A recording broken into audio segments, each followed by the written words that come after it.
ಗಮನಿಸಿದ್ರು. ಯಾಕೆ ಗೊತ್ತಾ, ಆ ಪೊಲೀಸ್ ಯೂನಿಫಾರ್ಮ್ ಇರೋ ಪವರ್ ಅದು. ಅವ್ರನ್ನ ನೋಡಿದ ತಕ್ಷಣ ಒಂದು ಗೊತ್ತಿಲ್ಲದೆ ಇರ್ತಕ್ಕಂಥ ಶಿಸ್ತು ತಕ್ಷಣನೇ ನಿಮ್ಮ ಕಣ್ಮುಂದೆ ಬರುತ್ತೆ. ಆ ಒಂದು ದಕ್ಷತೆ ಶಿಸ್ತನ್ನ ನೀವು ಕೂಡ ಮೈಗೂಡಿಸ್ಕೊಳ್ಳಿ. 18 ವರ್ಷದ ನಂತರ ನಿಮಗೆ PC ಎಕ್ಸಾಮ್ಸ್ ಇದೆ.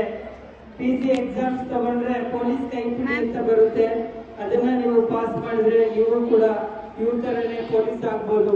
ಅದ್ರ ಜೊತೆಗೆ ಇನ್ನೂ ಸ್ವಲ್ಪ ಸಮಯ ಡಿಗ್ರಿ ಮಾಡ್ಕೊಂಡ್ರೆ ನೀವು PSI ಎಕ್ಸಾಮ್ ಕೂಡ ಬರೀಬಹುದು, IPS ಎಕ್ಸಾಮ್ಸ್ ಕೂಡ ಬರೀಬಹುದು.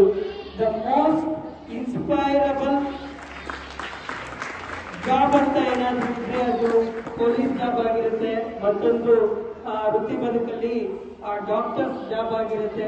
ನಮ್ಮ ಸ್ಟೂಡೆಂಟ್ಸ್ ಸುಮಾರು ಜನ ಪೊಲೀಸ್ ಆಗಿದ್ದಾರೆ, ಅದೇ ತರ ಡಾಕ್ಟರ್ಸ್ ಕೂಡ ಆಗಿದ್ದಾರೆ. ಅವ್ರಿಗೂ ಕೂಡ ನಾವು ಧನ್ಯವಾದ ಹೇಳ್ತಾ ಇಂಥ ಎಲ್ಲ